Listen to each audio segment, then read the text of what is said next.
नमस्कार, मैं सचिन हो रहा जैसा कि आप लोगों को पता होगा 7वीं वाला मैटर कॉमन कैंडिडेट का सिंगल बेंच से 10 तारीख को डिसमिस हो गया था और उसका ऑर्डर आज आ गया जिसमें दे रखा है कि याचिकाकर्ता के विद्वान वकील श्री आदर्श मिश्रा जी को सुना।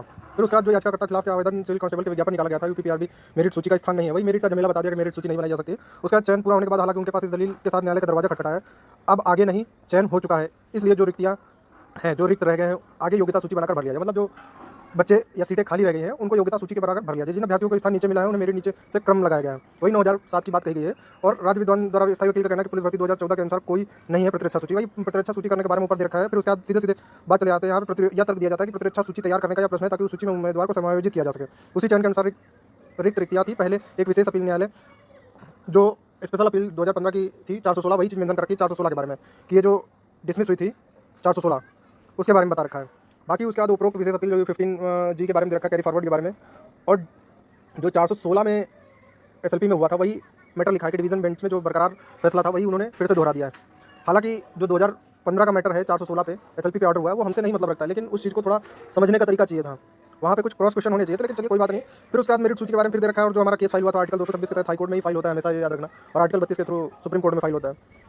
और फिर उसके बाद जो हमारा मैटर था यूपीएसआई वाला वो भी यहाँ पे दिखाया गया है कि जो 25/1/2023 इंस्पेक्टर के पद पर तैयार किया गया था और सिविल पुलिस में चयनित 124 अभ्यर्थियों का 118 अभ्यर्थियों का चयन निरस्त किया गया था। मतलब जो मैंने बताया था 124 बच्चों का रिजल्ट कैंसिल किया गया था, बोर्ड के पास कोई अधिकार नहीं, लेकिन उस चीज़ को बोर्ड ने कोई अच्छे तरीके से इसमें प्रस्तुत नहीं किया गया, सीधा सीधा बता दिया चयन निरस्त नए सिरे से किया गया है। बाकी जो आपकी आई हुई है इसमें कोई खास चीज़ें नहीं रखी हैं कि जो कॉमन कैंडिडेट वाला था मैटर वो भी चीज़ कुछ खास इसमें दिखता हुआ नजर नहीं आया। मेरिट सूची, मेरिट के बारे में बार बार वही चीज़ मेरिट मेरिट नहीं लगाई जा सकती, प्रतिरक्षा सूची के बारे में बार बार बोल रखा है, लेकिन उससे कोई मतलब नहीं है। अब आगे सतवीर भाई कोशिश कर रहे हैं, हालांकि मुझे किसी का कोई विरोध नहीं है भाई, आगे जिसको बढ़ना है बढ़ जाए, और भाई उनका अगर आगे होता है फ्यूचर में तो हमें भी पीछे से लाभ मिलेगा, इतना ये समझ लीजिए। नहीं तो हमारा अभी डिवीजन बेंच में चली रहा है विजय साहू वाली एसएलपी, जिसकी हो सकता है 24 तारीख को सुनवाई हो जाए। सुनीता अग्रवाल जी के यहाँ से शायद बेंच रिलीज हो गई है मैडम, तो जब तक हमारी यहाँ से डिवीजन बेंच से कोई जजमेंट नहीं निकलता है मेडिकल एब्सेंट के लेके, क्योंकि मेडिकल अनुपस्थिति के बारे में कोई नियमावली में प्रावधान नहीं है और वही चीज़ हमको तर्क करना है। और इतने दिन से नहीं, मैं ये सब चीज़ें आज से नहीं, जब से भर्ती प्रक्रिया शुरू हुई थी, रिजल्ट आया था, ये जो कोर्ट कचहरी का प्रक्रिया चल रहा था, मेरी प्लेलिस्ट में जाके सबसे पहले आप देख सकते हैं मेडिकल एब्सेंट के बारे में मैंने सुझाव दिया था, लेकिन किसी ने कोई नहीं मानी, अंत में वहीं आना पड़ा सबको।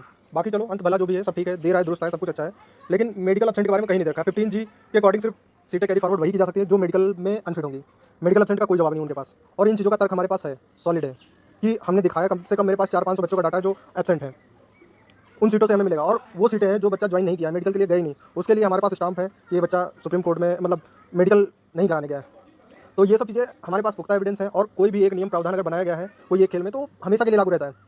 आप अपनी विज्ञप्ति उठाना, या आप ये भी पढ़े होंगे कि डॉक्यूमेंट वेरिफिकेशन और फिजिकल के दौरान अगर बच्चे कम पढ़ते हैं तो मेरिट डाउन की जा सकती है, यानी कि भर्ती में मेरिट डाउन करने का प्रावधान है, प्रतिरक्षा सूची बनाने का कोई प्रावधान नहीं। मेरी बात समझें कि मेरिट डाउन की जा सकती है, और वही हमें चाहिए कि हमें मेरिट डाउन करके भर लिया जाए, चाहे वो जनरल ऑर्डर हो या याची ऑर्डर हो, उससे मुझे कोई फर्क नहीं पड़ता है। बहुत से लोगों के मन में रहता है कि भाई जनरल होगा कि याची होगा। भैया देखो, जैसे जैसे समय बीतता जाता है उतने जनरल आने के चांसेस कम रहते हैं। और बाकी रही जज की, जज मेरे घर का नहीं है, ना मेरे कहने पे चलेगा, वो जो भी ऑर्डर देगा, जो भी वहाँ से आदेश पारित होगा वो सबके भले के लिए होगा, चाहे वो मेरे लिए हो या सबके लिए हो, जनरल हो या याची ऑर्डर हो, मुझे उससे कोई फर्क नहीं पड़ता है। लेकिन अगर आप इन सब चीज़ों को अगर नहीं समझते हो तो भाई मैं समझा नहीं पाऊँगा। उसके बाद देखते हैं क्या रहता है कि मैटर सुप्रीम कोर्ट में ले जाने लायक कैसे क्या बचेगा। आखिरी बार हम प्रयास कर रहे हैं, पहले हमारा डिवीजन बेंच से ही हो जाए, और यही आखिरी प्रयास रहेगा यहाँ से। उसके बाद सुप्रीम कोर्ट में जो भी हमें मेडिकल एब्सेंट का जवाब मिल जाएगा, उसके बाद मैं भर्ती के लिए किसी से नहीं कहूँगा।